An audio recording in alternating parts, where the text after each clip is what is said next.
Hi, friends and relatives, and welcome to another beautiful episode of The Glorious Mess. This time, not only do I have a glorious mess, I have one of the pinnacle testaments to how we're even here in this moment. And I think I'll say Bronwynn, my sister, daughter, sister-in-law. Those are the three titles. We'll get into that later. But I think of what your mom said, and you have a tattoo of this, don't you? Yeah. It's beautiful chaos, and like the glorious mess is all about making positive things that are kind of negative societally. I think we've learned to embrace like the good and the bad and realize that that's balance. But like there was a time, and still sometimes in the journey, where it's like, fuck, man, am I doing that same shit again?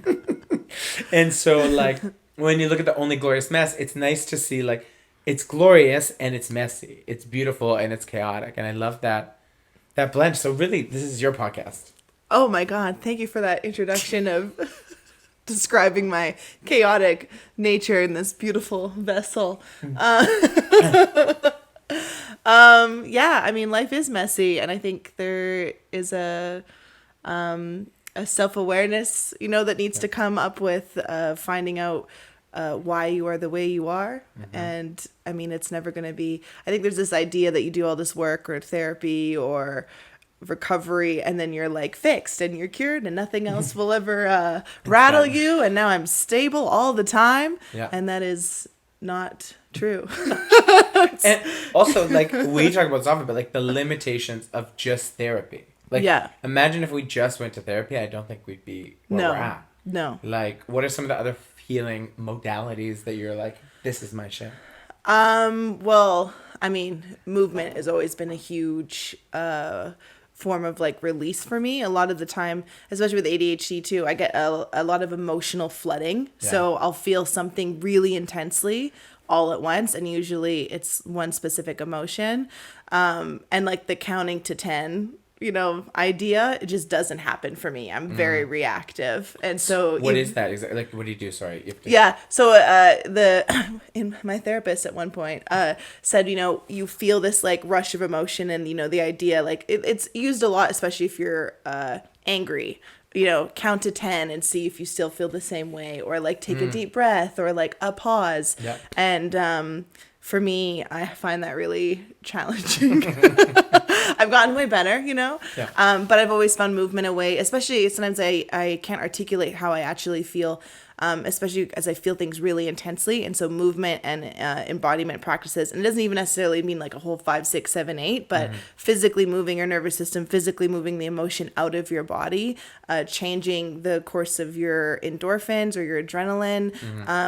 And I find that a lot of the time there's actually a deeper emotion that maybe you're being triggered by, or underneath your kind of defensive initial like knee-jerk reaction towards something. And like even with my anxiety, like a lot of my responses come out quite aggressive when really it's because I'm scared, or I'm shy, or I feel uncomfortable, or I feel defensive. But you will get the whole like, what are you saying side of me, ready to fight. Ready to rally. And talk to me, I always like to like get detailed about anxiety, because like, I mean, we always talk about both having anxiety, but like my anxiety... It's quite different from mine. Yeah. And like that's the thing, because then you like read these things, or like social media has done a great job of like normalizing mental health conversations, but then sometimes it's like, oh, but do I actually have anxiety because I don't have XYZ? Yeah. But then it's like, oh, but you have ABC. Yeah. Well, actually...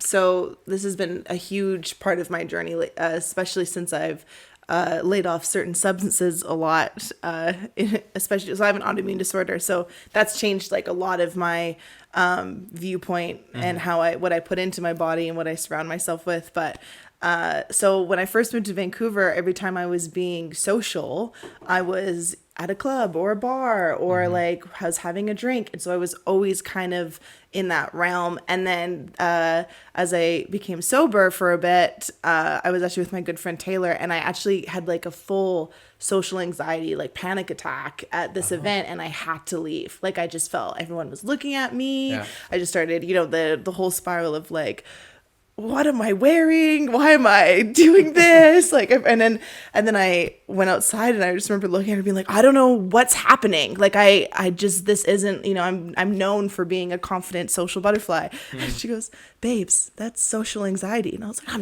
I'm not fucking social.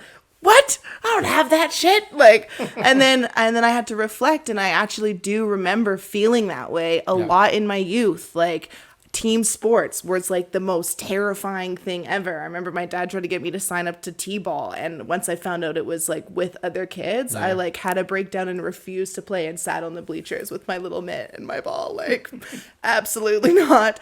And then like high school, middle school, like it was still that kind of feeling, and even still, like, it's definitely gotten better because now I have the awareness, but I'm realizing that so much of my early 20s I was like constantly drinking or like drunk.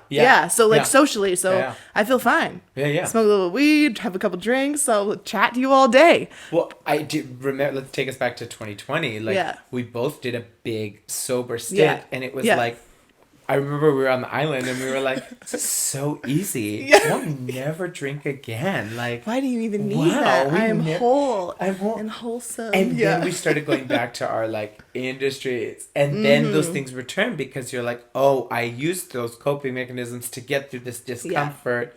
And then after being out of it for so long and then right back in, it was like, I don't know, I felt super uncomfortable in public. I still think I feel uncomfortable in like we went for breakfast this morning for audience members listening. And because the space was so loud, I find myself like feeling a little more uncomfortable.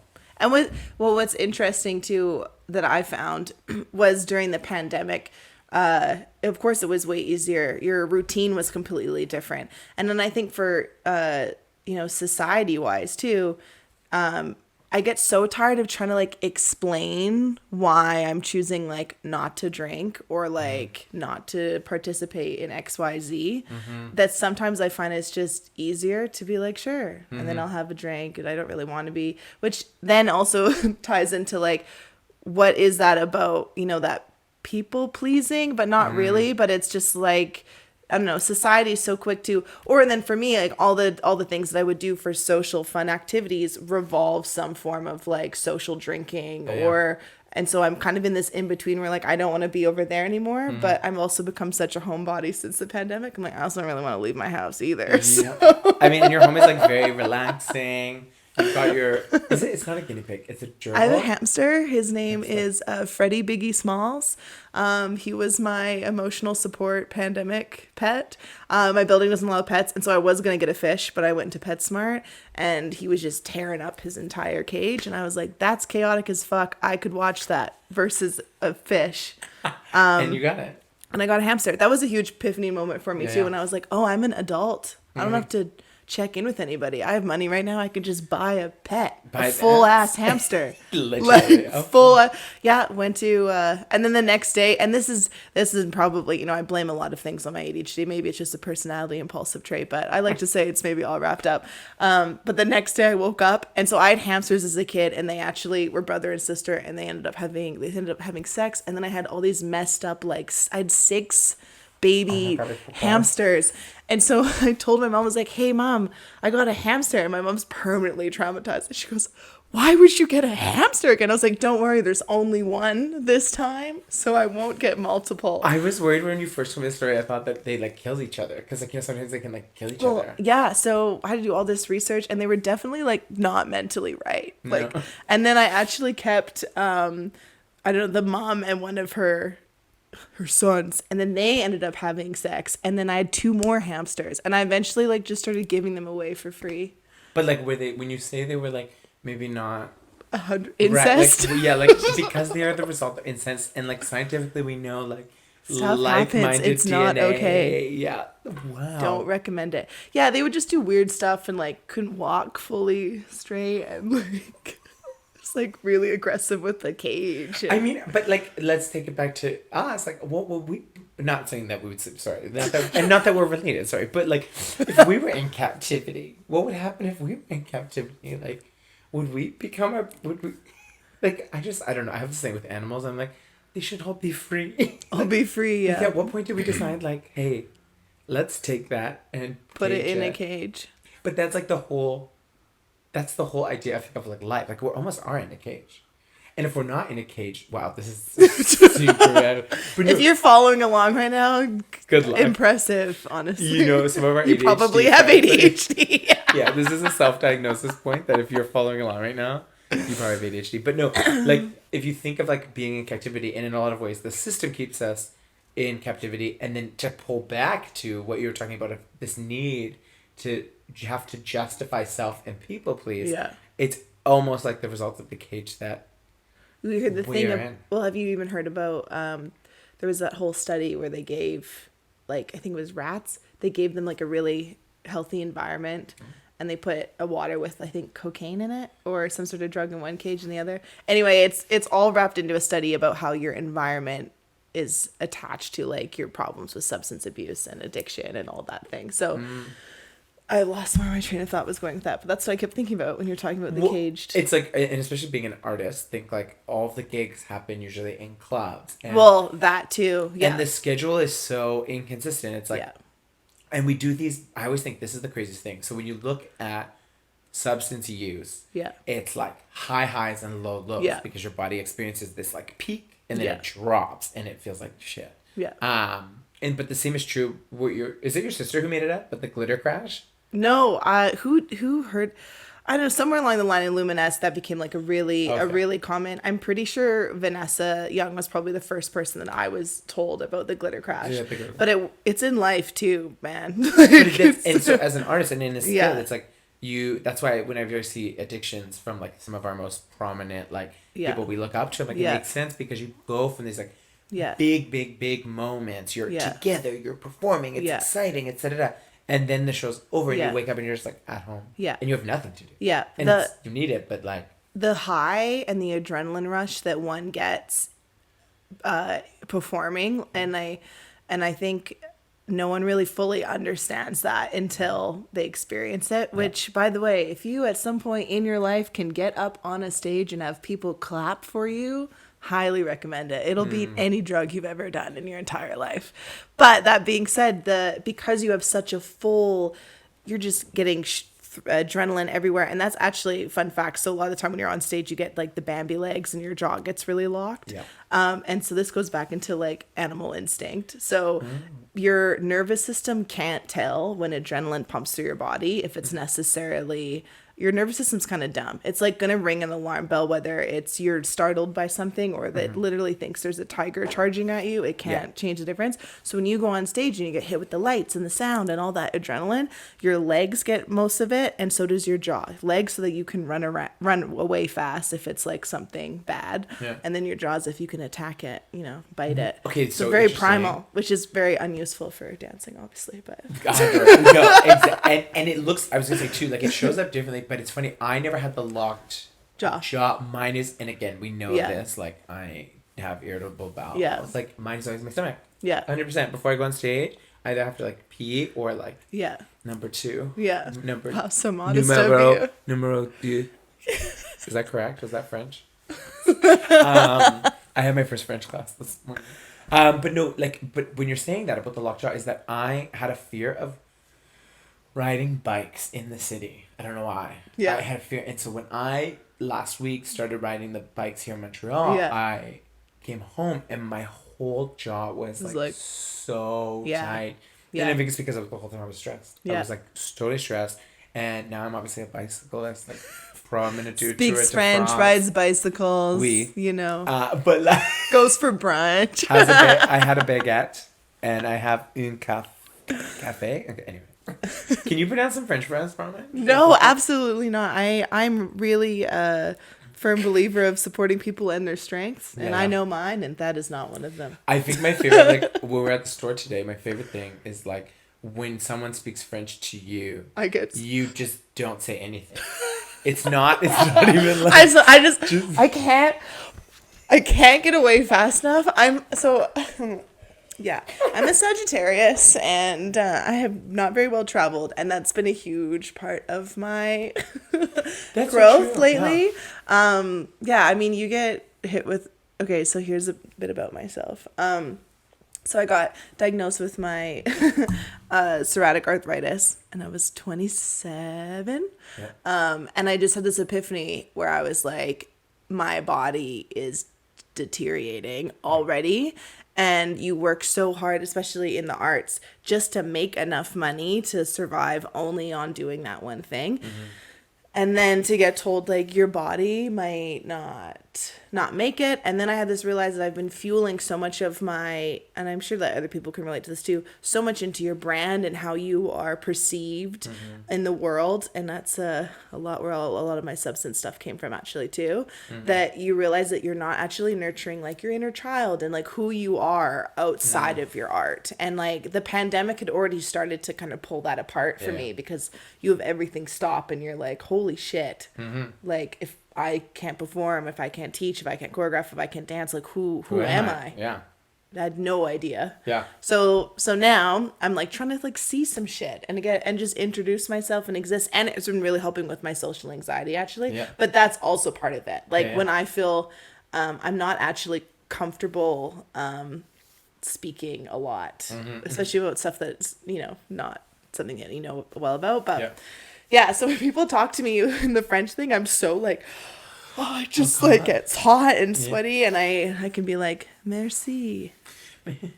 I don't like not knowing what people are saying, but it's uncomfortable. It's really uncomfortable and but humbling at the same time. And and humbling. But yeah, so I went to Grenada last summer, going to Spain this summer. So I'm excited because I'm trying to get more travel. Came to visit you because I was like we've known each other for so long, but then I'm like. I remember like being like, oh yeah, I'm going to like the Caribbean or like going to London, and then I think I asked her one day like, do you have your passport? And you didn't even have your passport. No, didn't have my passport. Until when? I got my passport I think right before the pandemic happened, because my dad and I were supposed to go to a concert in the Gorge. Yeah. I lost my passport. Wasted on a Wednesday night because I decided to go out. Oh, it didn't have my ID, didn't have that, but it's okay. I have my passport, so I'll still go. Yeah. And then it was re-up. So from back in the day. For anyone Vancouver listening, like re-up trippy shit. Molly nights for sure. Minimum. Yeah, minimum. Anyway, so that's why I lost my passport then, and I had no undiagnosed with ADHD, really setting my body up for success for an autoimmune disorder, and like had no I had no attachment to things. Like money didn't mean anything to me, so therefore objects didn't mean anything to me. So I just really just kind of threw caution to the wind. It didn't bug me that I lost my passport. Well, I don't go anywhere. I was gonna say on the other end, I actually just got a memory on my Facebook from 2017, and I had lost 3. Also a Sagittarius confession, and I had lost 3 passports. They called me back into the passport office to say, we have your passport, but we will not issue it to you until you handwrite a letter explaining how you're going to ensure that you do not lose this passport. I have never felt. I was like, why am I shamed by the government? By the fucking government. Like, didn't you do enough? But no. And I was just like, wait a minute. Like, I have to explain myself to this random stranger. And I'm like, isn't it enough that I've spent $300 here? Like, I spent so much money on this damn thing to be expedited. But, so anyway, don't lose it again. No. Because they will make you write a handwritten essay. Like, I use autocorrect. I don't know how to write words. It's okay. You can use AI now. What? Oh my God. One day they're going to come out with like an AI pen. But anyway, speaking of AI and social media and like you're on like, because there's this like move forward in social media of like mental health. Yeah. How do you feel? So this is something that I feel like it's there's a few words that have just started to kind of be like thrown. Gaslight. Yeah. Yeah. And I got thrown around like, and it's interesting I find talking to like my parents or the older generation, like, oh yeah, everyone has anxiety now, or everyone's depressed, and everybody, but people like, triggers, trauma, anxiety, like it's so, and I'm always going back and forth with like how great that these words are even being used in conversation and talked about. And then the other half of me is like, are they becoming, I don't want to say trendy because I'm not valuing anyone's experience, but I am. Yes. you know what I mean though. It's just becoming a little bit. And for me, what I actually found when I was doing therapy too much. I was doing it like bi-weekly or something, and I got kind of obsessive, and I over therapized myself basically. Like everything I said, any kind of body language shift in public, I was like, what does that mean? Is it real? Is that a response? Like, is that actually who I is? Yeah, is that actually who I am? Is that authentic? Is that my and it just got way too noisy. I wasn't like it just existing anymore. And that's the thing. Like, I think it's like a blessing, and it's also a curse to be self-aware. Yeah, because for sure. To be self-aware means you're hyper-aware. But like sometimes I have this with Fred, where I'll be like, oh, what do you think of this? It's like, oh, just do it. Like, because for him, he doesn't have that like depth of knowledge. But so at the same time, it can be like this is not a word, but like it can be like habilitating. Yeah. You see what I'm saying? Yeah. Oh my God. Habilitating, but it can also be debilitating. Because debilitating is the word I'm trying to use. I don't know what but it can give you like this profound sense of awareness and self, because there's some people who I see suffering, and I'm like, oh, if you were just better aware of this thing, that might help you get to where you need to go. Or like being aware of your behavioral patterns. I find it really hard to and I used to be somebody who would take people like that and like I would need to fix them, which stems from daddy issues. But hashtag daddy issues right now. Also shout out to my dad. Love I him. So behavioral patterns are huge, and it's that saying, it's like you can't keep doing the same thing over and over again and expecting different results. Though even though I'm really self-aware, I'm really self-aware, but I would still like run into the pole that's hurting me over and over again, being like, I know this, I probably shouldn't have, but let me just try it one more time. And I think that's because I remember reading a book one time and it was talking about like we all have so much like willpower. Yeah. You have 100. So imagine you have like 100% willpower, right? Yeah. So if you use a lot of thoughts to process through things and overthink, once that capacity is reached, then I think you resort to your reptilian brain, and then your reptilian brain is just trying to survive, and you go into survival mode and coping mechanisms. So there's just always a fine line and a fine balance that like, bitch, I don't fucking know what it is. Like, don't get me wrong. But I'm going to tell you about it. I'm going to teach you about it. And I think that's the beauty of like this podcast is like the conversation we're having now is that like you need to enter into a healing journey. You need to enter into a conversation with yourself to restore balance, but like recognize that it's going to be up and down. There's that Britney Spears song, down and up and down. Like and I find what starts to happen, at least for me, is the highs are, you still have really high moments, but the crash isn't. Like, I find I'm kind of in this really beautiful place right now where the fruits of all my internal agonizing and labor are starting to show up back into my life. Like, the relationships that I have in my personal and professional life are really honest and healthy and really straightforward. Yeah. Like, and so there's just no kind of bubbling like under the surface. I feel really safe in the life that I've chosen to create and to kind of like water the plants and create that kind of environment. And so I'm now in a place where when I do have those off moments, or I feel, I call them the itch, my past behavior will kind of start to like tap me on the shoulder and be like, are you sure you don't want to blow it up just for something? Burn it to the fucking ground. Burn it to the ground, and usually, but now I can recognize those moments, and I'm like, okay, honestly, that's why I came here. Yeah. Because I was starting to feel a little antsy. I wanted to just go out and be seen. Yeah. And I wanted to just, go into a place where I didn't have, there's Bronwynn and the, doing all those things again. I can just be out here in Montreal in the free spirit. Yeah. but being able to track, those impulses or those little like behavioral tics that are coming up, they're there for your, I call them yellow flags.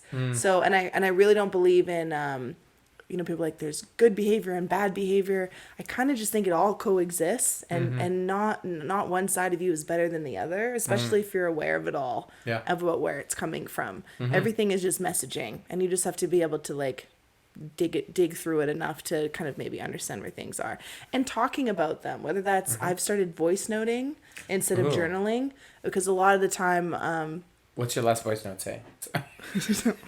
That's personal. But I've started even voice noting moments of gratitude as well. And so not just documenting when I'm like, fuck this and I'm sad and blah, blah, it's moments of like, I just had a really good day today. And I'm acknowledging it. And I call them good behavioral receipts, And so when you are changing your behavior, everything is kind of new and you don't know if anything's working. And so it's hard to keep changing your routine or changing your habits, especially if you're changing like your inner dialogue, and so that's been a really challenging one.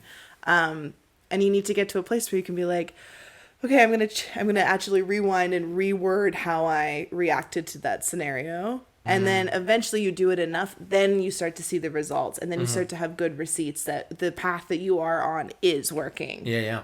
It's hard though. It's a lot, And it's like fucking exhausting. And I think we were raised at a time where like we hyper prioritized like, wow, everything's great. I love everything. Yeah. Like we like I feel like for the first time in my life I'm like, actually I'm just okay today. And people are like, oh, what's wrong? I'm like nothing. I'm just okay. And I actually love, and that's the balance. And when you can find like a little bit of a happy medium between high and low, I think that's like the most beautiful space. And I love that you voice note. Mine is like writing notes, like just I like still journal, like writing it out, but I had to find that balance too of like, because my intrusive thoughts can be like, oh, I don't know, I sometimes feel like weird feelings, like I'm almost like dissociate in a dream, and it's like an anxious response, and a survival mechanism too. And so I have to check in those moments where I'm like, no, this feels really real and authentic, and this is great. And if I don't make those check marks, then I'm not able to intercept the intrusive thought. Whereas when I have a tangible thing to see, like, oh my God, the intrusive thought says, well, this is always all the time. And then you're like, wait a minute, no, this is not all the time. This is right now. Like when it will pass, just like these other things pass. And that's why I find the voice noting of, because a lot of the time when I'm journaling, I'm really bad at spelling, and I actually hate writing. I feel like my thoughts I go way faster than I can even like keep up with my writing. So voice noting's been really easy for me. But I'm the same way, where it's like when I wake up sad, I'm like, I've been depressed for 300 days. Yeah, I am never happy. Everything's a lie. And then I'll like go back to my previous voice note, and it would have been like last week being like, I am so in love with my life. I'm just feeling, and that's what I mean with like these floods of emotions that I get. It's just like when I wake up one day and I'm like a -2, I'm like, I'm so tired. My illness is gonna kill me. And this is the end. Yeah, this is the end. And then everyone. The next day I'll be like, what illness? I don't have an illness.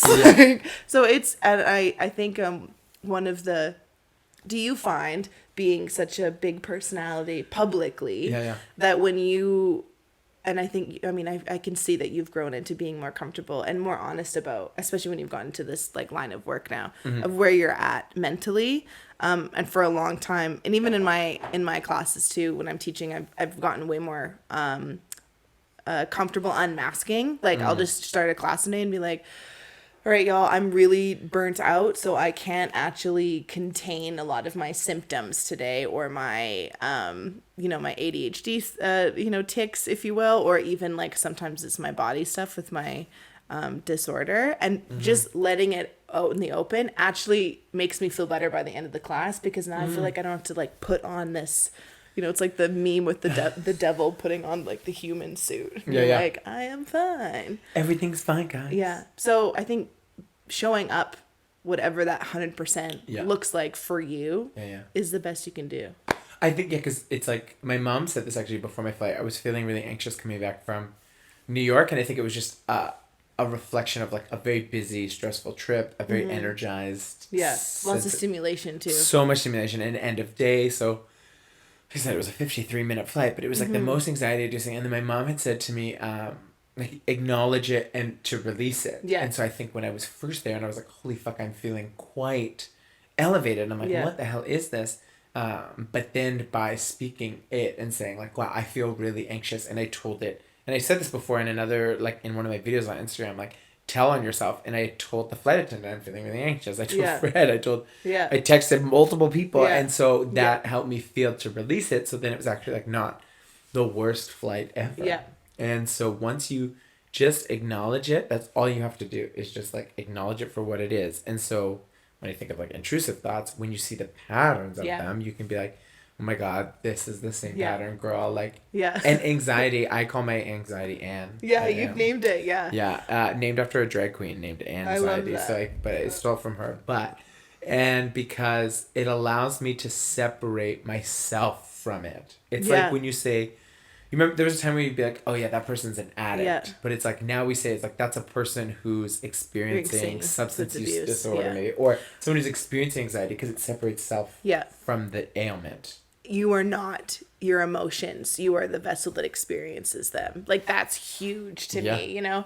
I actually, the power of speaking it out, like through your mouth. I actually do a lot of living alone too, like getting stuck in here internally. I do a lot of like, I'll look at myself. Actually, who was I was watching? I can't remember. Anyway, I just start looking at myself right in the mirror, and I'll look at myself right in the eye, and I'll be like, bitch, get it together. You are fine. And I'll just sit there and I'll like look at myself, or if it's about to have a, you know, hard conversation, or, you know, when I went through a breakup, there was a lot of moments where, you know, it hurts and, you know, it's the right thing that you're supposed to be doing, like cutting ties with that person. But, you know, there'll be times where I'll be like, wipe my tear and be like, it's a good decision.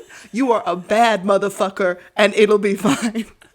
But there's something about, and even good moments too, you know, but there's something about acknowledging yourself in the mirror with eye contact that I feel like, you know, it's like seeing your actual, I don't know, this may be a little wooey, but like, I really do feel like I'm connecting to like my inner soul in a way when I look into the mirror, into my eyes. I'm like, we're here together. There's like your outer public persona, how people perceive you and how you get viewed, or, you know, whatever. And then there's like really how you feel about yourself. And at the end of the day, if you're comfortable with yourself, fuck what all the other people think about you. Fuck those other bitches. You don't understand me? Me neither. So we're all in the same boat. You may as well just get on the ride and enjoy it. That's what I'm here for. And like saying it out loud, looking in the mirror, looking, like talking out loud. Yes. I talk to my damn self all the time. And I used to think there was a time, I don't know where this idea was put into my head, but it was that like, oh, if you talk to yourself, like you're going crazy. But then I'm like, no, y'all are crazy for not talking to yourself. You need to talk to yourself more. Yeah.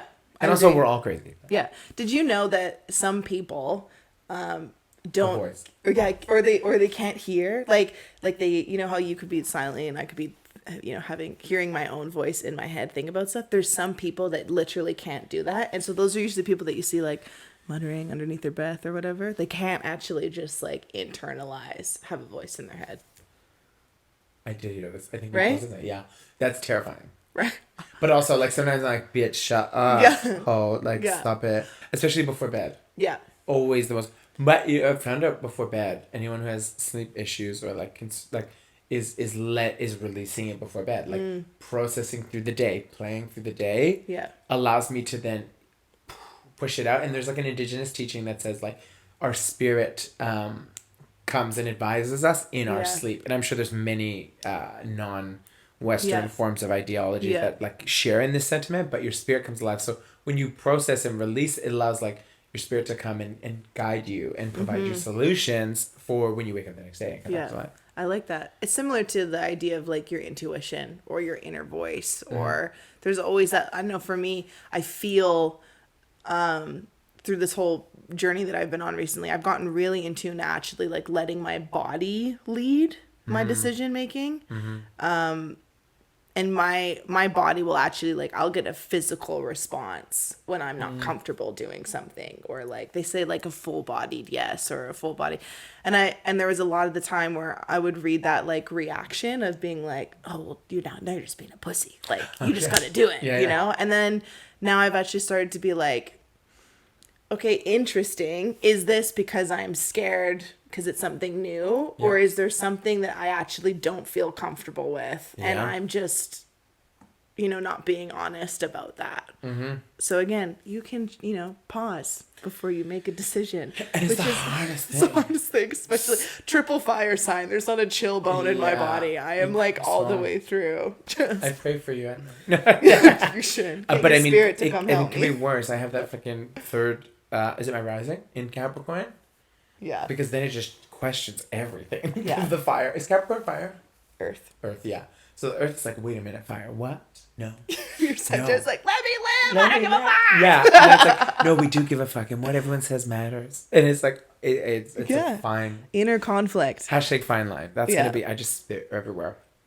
Well, I feel like we could literally speak for all day, an eternity, and it's so valuable and so good. But I wonder if we can conclude with asking or telling folks who are listening, like, if you want to start that journey to inner child, to self, that healing journey, where would you recommend someone start? And not a physical place, like where? Yeah. Asking yourself questions a lot of the time is really nice. And I think a big part of is like going back to finding little joys and like acknowledging them out loud. Getting to a place where like, maybe you're going for a walk and you see the trees and you see a bird or you hear it and you're like, that's nice. I'm enjoying that. And like dropping yourself back into those moments of like micro gratitudes really helped me just be present and fill my cup a little bit more without feeling like, especially when you're at the kind of that crossroads where you're like, I don't like how I'm internally functioning mentally and I need to make a change. You're kind of approaching it all from this like negative or heavy climbing Mount Everest place where you can actually just like be aware that that's where you need to start and just start real small. Like I write little, I have washable markers and I have little, just tiny messages on my mirror. One says like, my mom actually wrote that one. She said, "You magnificent being." And then I have one that says, "However you choose to show up today is fine." Yeah. I have another one that says, "Everybody ain't shit." I have another one that says, "Your anxiety is lying to you." I think I've seen that one. Yeah, and there were just little things. So like when I'm brushing my teeth, I'll read that. Might not even be in the headspace I'm in, but I'm like, true. You're right. You're right. You're you know, right. Yeah. finding those little things. Circling back to like something that really lights you up from your childhood, like doing hobbies, or like it doesn't have to be like, I'm now gonna join a dodgeball league. Like, I don't know. It doesn't have to be. No, absolutely not. That doesn't light me up. It could be like, I'm going to go color in the park today. Yeah. I am going to build. I remember I had to like build this thing in school once and it was fun. I'm going to do that. And also for those of you that maybe don't view yourself as a creative person, my biggest, like, humans were meant to be creative in some capacity. It doesn't mean you have to be good at it. Like, I think society has become really focused on, like, if you paint, you need to be a skilled painter. If you dance, you need to be good at dancing. Like, and it's become, as a career, because they are careers. But as for enjoyment, like, you want to fucking dance and put on a song and, like, physically jump around to it, great. You want to pick up a piece of paper and, like, splatter it with paint. You want to, like, paint with your hands and just move shit around. You want to glue stuff together. Like, doing things like that, I think just really bring you back to your inner child. It's like that wonderment. That would be my biggest thing. And breath work. I'm just saying, it's hard. I really struggle with it. But even if you can take, like, not even meditate, like when you wake up and you just have 5 minutes of silence, just taking really deep breaths, and then maybe say one thing that you're appreciative about you. Like, I love how I make other people feel, or I love that I showed up for myself yesterday, or I love this new shirt that I got and I look great in it. Like, whatever it is, like something really simple, just bring yourself back to baseline and just start filling that little cup. And that positive energy. Yeah. And positive, I struggle with the word positive. Yes, and I think that's, and some days it's hard. Yeah. And like some days I don't have anything nice to say, but I'll still say, like, just let my body kind of go to baseline. Just being present. Yeah. Yeah, that would be kind of my thing. Good old breath work, and staying present. But also, like, laugh more. Just find shit that's funny. Like, there's nothing better. I call them laughgasms. When you're just like, busting your gut and your tears are running down your face. Like, have you heard of laughing yoga? Laughing yoga? Yeah. Is that like somatic where you like go in there and you like force laughter? Because Less deep. It's literally you just like look at me. We just laugh. And we just, it's weird. And you just laugh. You just like, get like mechanical. Yeah, with strangers, and you just keep laughing. And like, if you ever watch someone, if you literally Google people laughing, it will make you laugh. Yeah. Like, we're so interconnected, but Yeah. the world makes us think we're so alone. Yeah. And so when we find those moments to bring those joyous energy again, it like shifts the whole fucking conversation. Yeah. So I think that's a great place to start. And if you Good luck. enjoyed this week's episode, come back again. There is more. We'll have to do more because we could talk all day. And once you sift through all the 16 tangible stories, there are some little droppings of like emotional intelligence in there. We encourage you to listen to it all, but we know that we probably don't listen to whole podcasts. No, I would have scrubbed through all this. I would just fast forward and been like, really good, proud of you. Yeah. Okay, well, I think I haven't even watched any of yours. I'm just kidding. I've watched some of them. But again. She's watched the clips. She's watched the clips on Instagram. I know fucking truth. I'm going to watch this one, though, and listen to myself speak. Yeah, exactly. That's the way I got Bronwynn to actually listen to my podcast is by being her as a guest. Well, thank you, Bronwynn. Love you so much. Thank you so much. And thank you for listening. We'll talk again soon, everyone. Au revoir.